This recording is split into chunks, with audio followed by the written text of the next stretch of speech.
Hey guys, I'm Caitlin. I'm Gina. And we are CR2. Today we're doing the Growing Up Asian American tag, and we're both going to do it at the same time because why not? So I'm Indonesian American. And I'm Filipino American. Woo! So I'm first generation. My dad came here with his parents in high school, and they were all over the place. Like they went from Indonesia to Malaysia, and then back to Indonesia, and then back to Malaysia, and they kept going back and forth until they finally settled in America. And my mom is from Indonesia. She's born there, so is my dad, but then they settled here in America. And for me, I'm first generation also. Both my parents came from the Philippines, and my mom, she came here at a young age. She was still an early teen, and for a while she was separated from her dad because my grandpa had come here first, and he was here for a few years before the rest of her family was able to come. So then she moved here, and my dad moved here when he was a young adult. He was still, I think, first or second year college. So the first experience that I felt knowing that I was different as I was growing up, there wasn't exactly like an event where there were multiple events. It wasn't just one, but like I grew up in a predominantly Caucasian neighborhood. I was literally the only Asian inside my school up until middle school, where there was in our middle school, there were conjoined elementary schools that went to the same middle school, and that's where I met one of my best friends. She's Chinese. She was one of the other Asians. And then I met Caitlin in 8th grade when she moved, so that's another Asian. And then we had 2 or 3 more Asians, but they obviously weren't the same ethnicity as I am. But to specifically point out events that made me feel different and stand out, especially in elementary school, my mom was a stay-at-home mom, so she would always cook our lunch and pack everything for us. So I remember taking fried rice and chicken to elementary school as my lunch, which sounds really good now, but back then, I remember the kids were so mean. I was like, yes, I'm gonna bring this to school and I'm gonna show everybody my great food. So I brought all of that, and when I opened my lunchbox, everyone who was sitting next to me was like, ew, it smells. It's not that the food was bad, but because it's a very strong smell, which is something that white people aren't necessarily used to, because I know I have a friend now who can't stand strong smells, especially with food, which is why she doesn't like pot stickers. You know who I'm talking about. But yeah, they can't stand strong smells. So I remember that day on after even though I know that my mom worked hard to pack me a lunch, I told her, I was like, I don't want you to pack my lunch like that anymore. I didn't say it like that, but obviously that's basically what I was telling her. I was saying no, I don't want the food that you normally pack me. I wanted each time we would go to the grocery store, I would make my mom buy me Lunchables, even though I hated them. I literally I would make I feel so bad now because it's Lunchables were expensive back then, but I would make her buy Lunchables, and the only thing that I would eat from them were the crackers and the candy. But just to fit in, I would make my mom buy me Lunchables. Another event that I felt really different was in middle school. I knew they meant this jokingly, but they're like, oh, if your ethnicity doesn't end in East, as in Chinese, Japanese, Taiwanese, Vietnamese, you're not Asian. That just was a wake-up call that oh, people are really rejecting who I am, and I shouldn't, I don't want to claim who I am anymore because it makes me different from other people. I also cannot pinpoint a specific event that happened, the first event that happened where I felt I was different, but in elementary school there were certain times where I did feel it. My elementary school was primarily minorities, so it wasn't as strong, but there were times where I did feel different knowing that I was Asian and stuff. So yeah, but it was in middle school where there were specific events that I can remember. I remember in 7th grade, I used to play basketball, and the opposing team was primarily Hispanic, and they were speaking Spanish and calling me nicknames and stuff. They were like saying Chinita, which is Chinese in Spanish, which I am not Chinese, and that actually it was really frustrating. And as I was playing, and it actually made me tear up and stuff. So that was a time where I really felt that I was different. And also in 8th grade, I remember this boy randomly ran up to me, grabbed my backpack, and said ching chong ching, and I was like, really? So those are specific times that I really felt different from others. So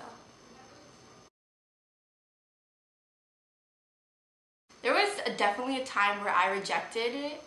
It wasn't so much rejecting the fact that I was Filipino, but more rejecting the fact that I was Asian. A lot of times you'll hear maybe Filipinos saying, oh, I'm Pacific Islander, and that's what I would identify with. I wouldn't like to be identified as Asian just because of everything that came with it and all the remarks that people made. It made me want to reject it and not accept the fact that I was Asian. Now I completely embrace it, but back then it was definitely a lot tougher just based on my surroundings and who I surrounded myself with, which probably wasn't really healthy, but I've definitely learned from it. And for me, I obviously wasn't always proud of my heritage.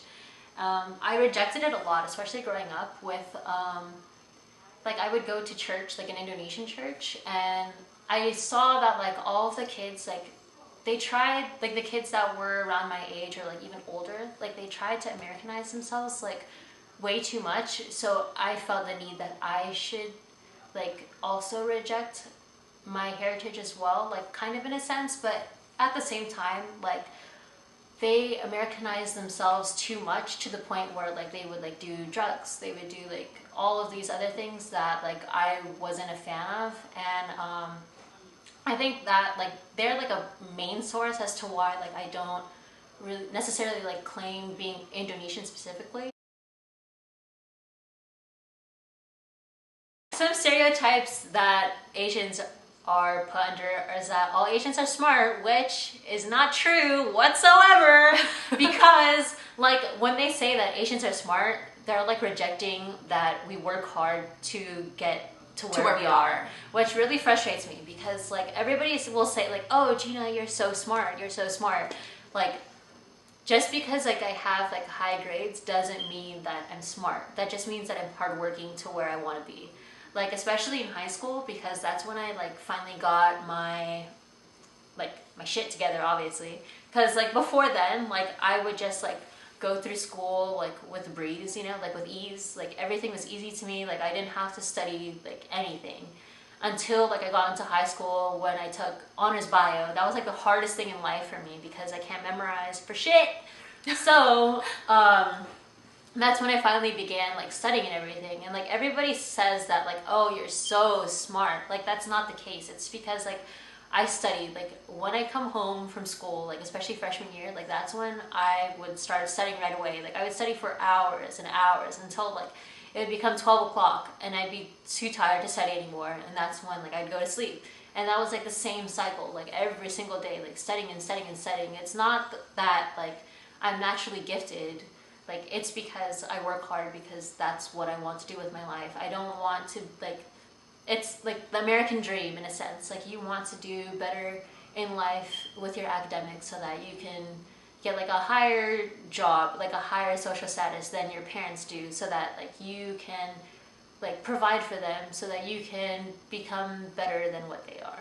I've had to deal with the same stereotype as Gina, where all Asians are smart. People will make it sort of seem like an obligation that all Asians need to be smart, they all need to get straight A's, but that's not the case.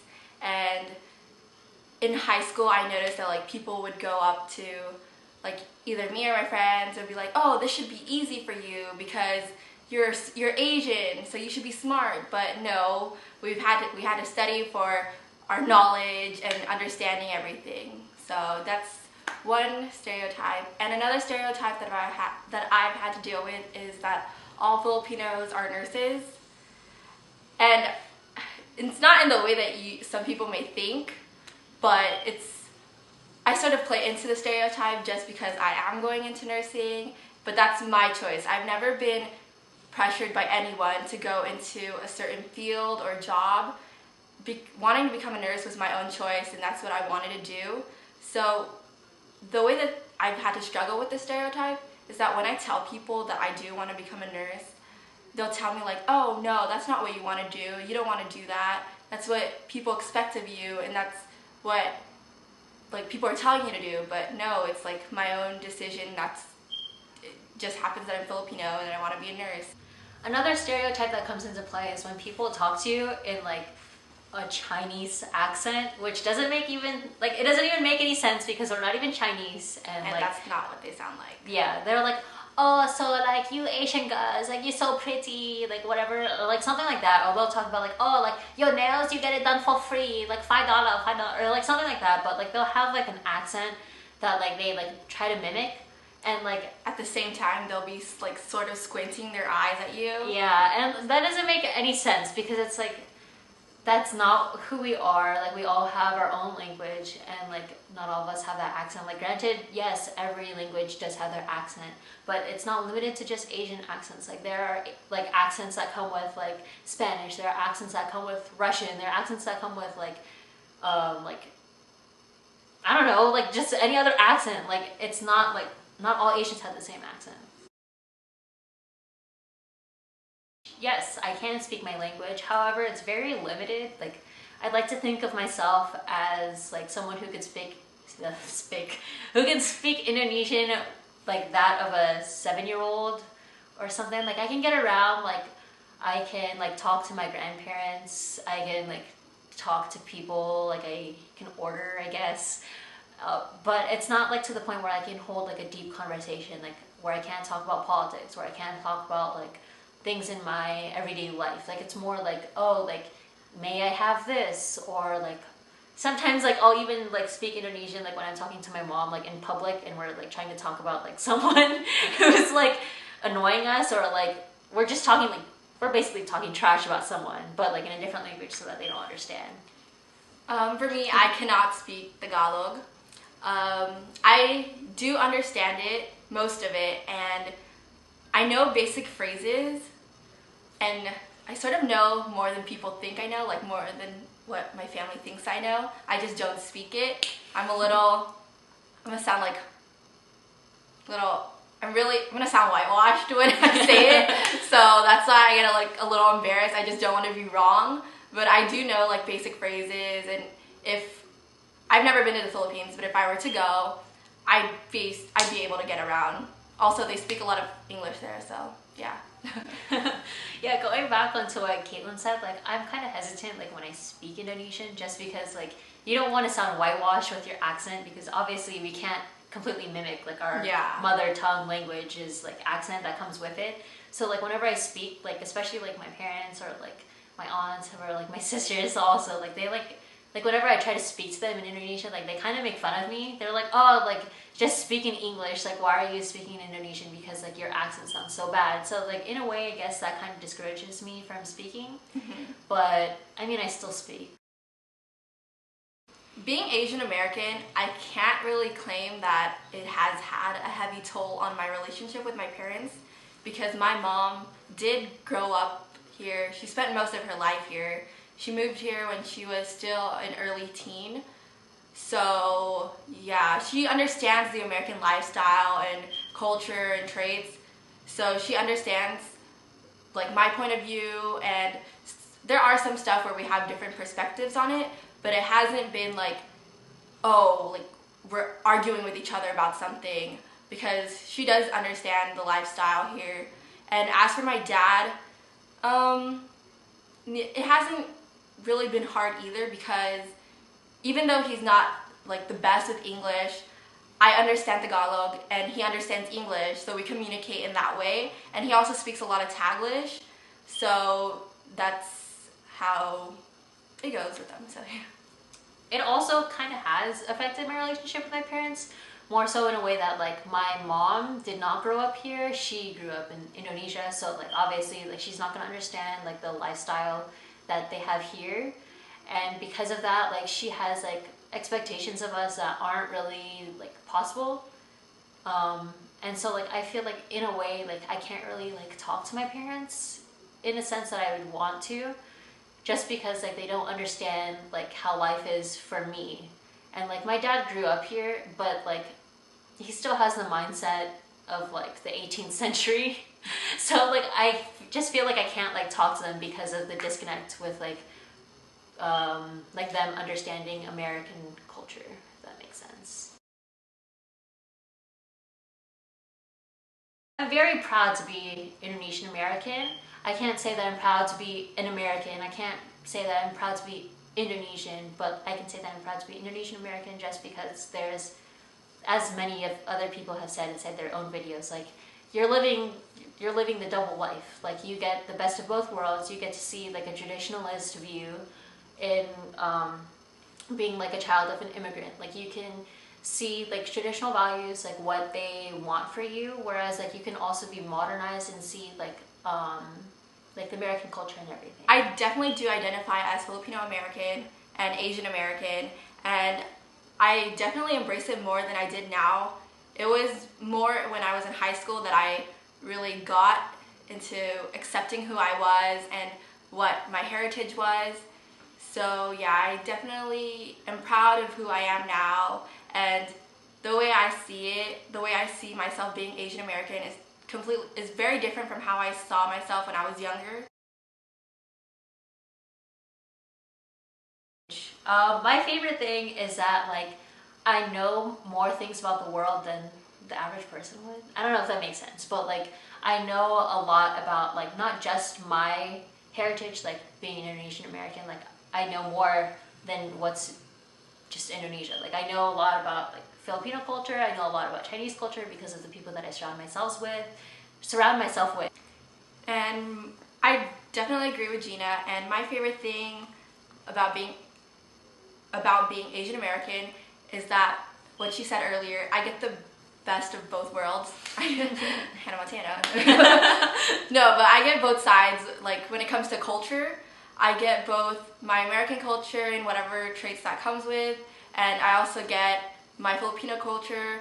So I get both, like let's just say food, TV, music, shows, all those stuff. I get to watch both in Tagalog, both in English, and I really enjoy that. And also a big thing is like being family oriented. I think that plays a big part in being not only just Filipino but Asian American. So I feel like I'm really close to my family, and I think being Asian American plays a part into that. Also, another thing about like being Asian American, or like just like like any other minority / American, that we have to work hard in order to get to where we want to be. Like I think that's a good ethic because you're working for it, you know, like you're not just getting it because like your skin color, you're working towards it, and like you have like it's not like a privilege to be like getting this or this, like it more like reflects on yourself and yeah, what you're able to do and what your values are when it comes to working hard to get where you are. So fun fact, there are 48 countries and 6 regions that consist of Asia. So there's North, East, Central, West, Southeast, and South Asia. Bet you didn't know that, did you? And like each of these like different regions have like different like stereotypes and everything. So like we're obviously not gonna have the same experiences, but like being Asian American, like that's when we have like our same issues, if that makes sense. Like we have separate issues, but we come together as one, as Asian American, if that makes sense. But like I feel like being Southeast Asian separates us a lot from like what people think of us. Like Southeast Asia is like Malaysia, Indonesia, the Philippines. I think Vietnam is considered Southeast Asia. I'm not sure about that. You can correct me. I know there's more than just us. Oh, there's like Myanmar, Burma, like that. Yeah, they're like Southeast Asia. Like we're very different from East Asia, which is what people normally think of or see when they talk about Asians. like when you think about like Asians, like you think about like your high-end like Chinese foreign exchange students who come in like off-white brands and like they have like tons of money into their pockets because their parents are like CEOs back in Asia or something. But like that's not the case with like, I mean, it could be the case in some rare cases, I guess. But it's not for everyone. Yeah, so like I feel like Southeast Asia is very like definitely more I don't want to say impoverished, but like the socio-economic status is very different from East Asia. So like people who come here from Southeast Asia are usually like I don't know how to, like low income, like low middle income, like that block. They're not like what you think of as like, oh, they're rich because they're Asian. There's a large population of Asians, but it's not as large as you would think in America. However, there's like, when you look at the demographics for Asians, there's like a whole ton of Chinese people and Indian people like that are Asians, and then the next, like the third one I think is like Vietnamese/Filipino. That's like the next one. Then when you go to the bottom, you see like the little countries like Laos. Lump us all together into one category. I don't think it's necessarily fair to like judge us based on like, oh, Asians, you know? Like there's more to learn to a nationality/ethnicity than what meets the eye. Yeah, I think part of that is that that's something else that like maybe specifically Southeast Asians may have had to deal with growing up, where it's like, oh, people wouldn't really accept us as Asian because maybe we're a little tanner, or like our culture is a little different, or we might look a little different from other people, from like the other Asians. So that's another part. Like I've been mistaken for being Hispanic like several times, well, my last name, but yeah, that's something that I've had to deal with growing up, where it's like people not accepting me as being Asian because of maybe my skin color or something like that. So you guys, we hope that you enjoyed this video and took something away from it.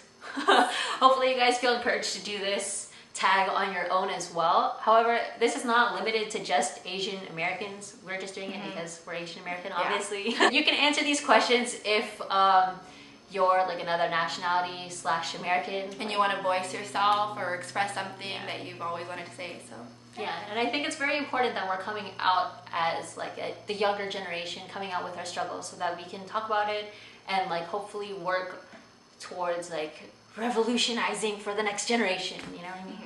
So I really hope that you've enjoyed this video. Stay tuned for our upcoming content that it may or may not come. Yeah. But okay, thank you for watching. Bye.